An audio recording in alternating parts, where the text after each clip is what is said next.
Hey there! Today we'll have a look at a pen that was lent to me by Jeff. No, this is the wrong box. So many pen boxes here. This is the box, Pilot. Alright, now I've reviewed pilots before. I have not reviewed this model before, and I have not reviewed this nib before. Little outer sleeve, sort of cardboard on the inside, feels a little, I don't know, plastified, laminated.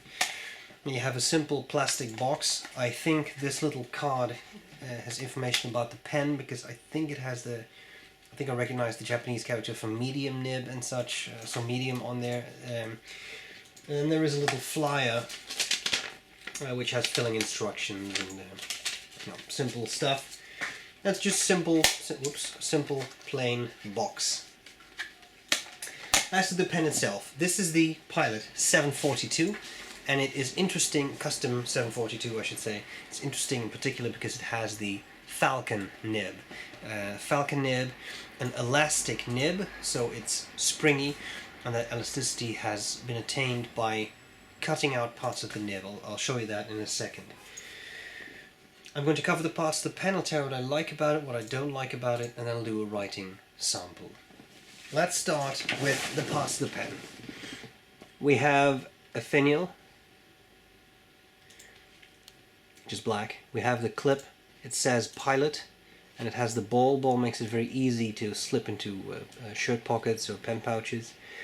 Then we have a center band, and it says Custom 742 Pilot and made in Japan. It's clearly a very nice black and gold classic look they went for. You have the barrel, and then you have the end there. There's nothing in the end, just the end cap and a gold ring, gold colored ring. The cap unscrews, and then you see that nib, but let's first look, because the nib is a bit special here, let's first look at the converter. It's that large capacity converter that Pilot does. Put this back together. And you have the section with another gold ring. Section is very barrel shaped, tapers down a little bit here, but that's it. Flares out a bit. And then you have that nib. Now you can see those little cutouts right there on the side, which gives the pen a lot of flexibility, or elasticity some people say. The nib says Pilot 14 karat -585 for the gold content, 10 FA for Falcon, and then 915.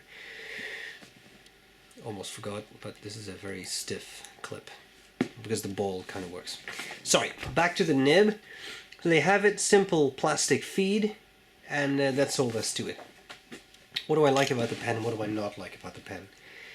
I like the size. It's a larger Pilot. It's comfortable to hold. Definitely a good size. You can post it, then you definitely have a nice pen. I think it's great.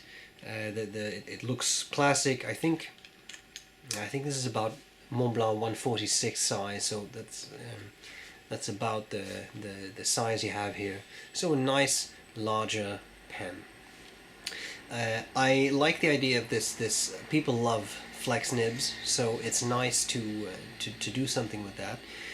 Of course, you have the Namiki Falcon or Pilot Falcon, which just has a flex nib. It has a nib that's shaped in a particular manner, but it's a flex, or maybe good semi-flex more likely, but that doesn't have the weird cutouts. So this Falcon nib has, even though it's called Falcon, it does have those cutouts that the Namiki/Pilot Falcon pen nib does not have.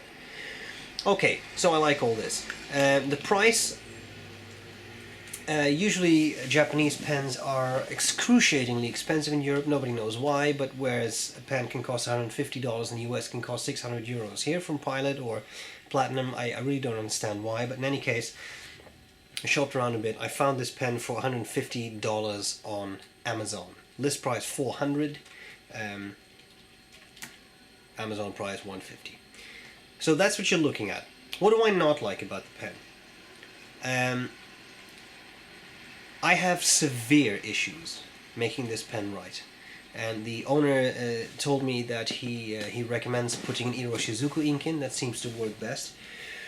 I actually reshot this part of the review. I had seen Aziza write with it a lot. She had issues with it but she could make it right by holding it almost perpendicular to the paper. And I decided that based on the writing sample that I recorded, I had to come back to this and readdress this issue, because this pen hardly writes. It's, with all due respect, one of the poorest performing pilots I've ever used. And that's very sad, because it's not that inexpensive a pen, but it doesn't just occasionally skip letters, it skips entire words as I write. It doesn't like smooth paper, it is very picky to the angle you use, and it's a fine nib. It's not even a super broad that's over polished, but it does look like it has fairly severe baby's bottom syndrome. So nib polishing wise, Pilot dropped the ball. And of course you can use it in copier paper and then it will probably work better, but you don't buy a pen of this magnitude or caliber to use it only on copier paper. If you use it on Rhodia, it's, in my experience, terrible. So my biggest complaint with this is that it doesn't really write, and you'll see that in the writing sample. That's all I can make of it. It could be me, it could be that it's just not my pen, that the angle is just hard, but as I said, Aziza used it. Aziza is a very experienced flex user, and she had severe issues with it. I kind of checked in to see what people thought of this, what, you know, thought of the pen online, because it's always nice to get other people's experiences to see if this is just this pen or if it's something else. I found a nice article or blog post by Lee Reyes, who also complains about the feed mainly. She says the feed doesn't keep up. I also noticed that it railroads quite easily, but I mean in my case it's even worse because it basically doesn't write. So yeah, some issues there. Okay. Of course, that doesn't mean it's necessarily a bad pen for the user who sent me this. Maybe he has learned to get around with it, maybe it's not an issue with him, maybe he uses different paper, maybe he has found the ultimate ink combination that does make it work well. I don't know. I mean, I don't know any of these things. All I can go on is my experience, and my experience is that it doesn't really write well, at least not as it should. That's all there's to it. Pen measurements will be on the website, as well as high-resolution pictures of the pen. I will do a writing sample next, or attempt to. That's all there's to it. Hope this was useful so far. I'm glad to see you later. Bye bye. Okay, so here we go with the, see the hard start and the skipping.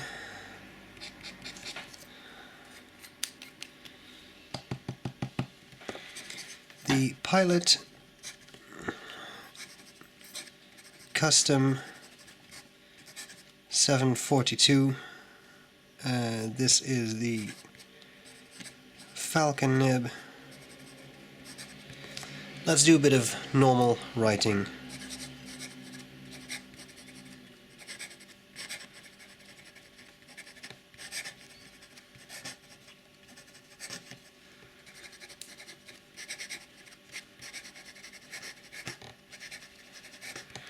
So you kind of see the issue here. It appears to work a little bit better when you hold it perpendicular to the paper, but I don't know about you, I don't really write with my pen like this. A bit of fast writing. The ink is Iroshizuku Kozumozu, by the way.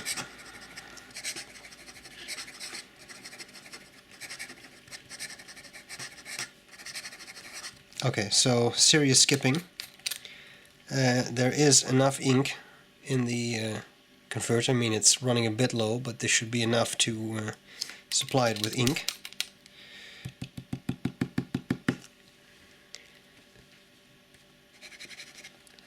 Wetness.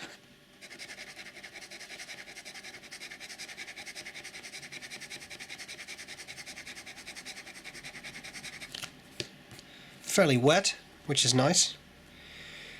Now the moment you've all been waiting for.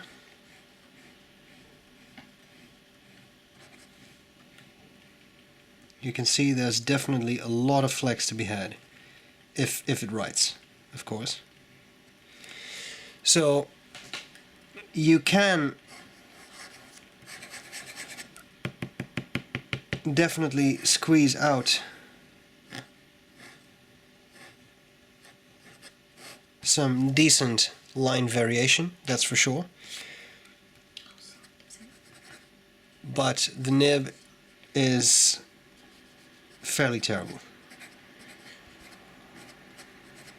I mean, this is not even writing. So there you have it. Thanks a lot for lending me this pen. I appreciate the opportunity to review it. I hope this was useful, and I'm glad to see you later.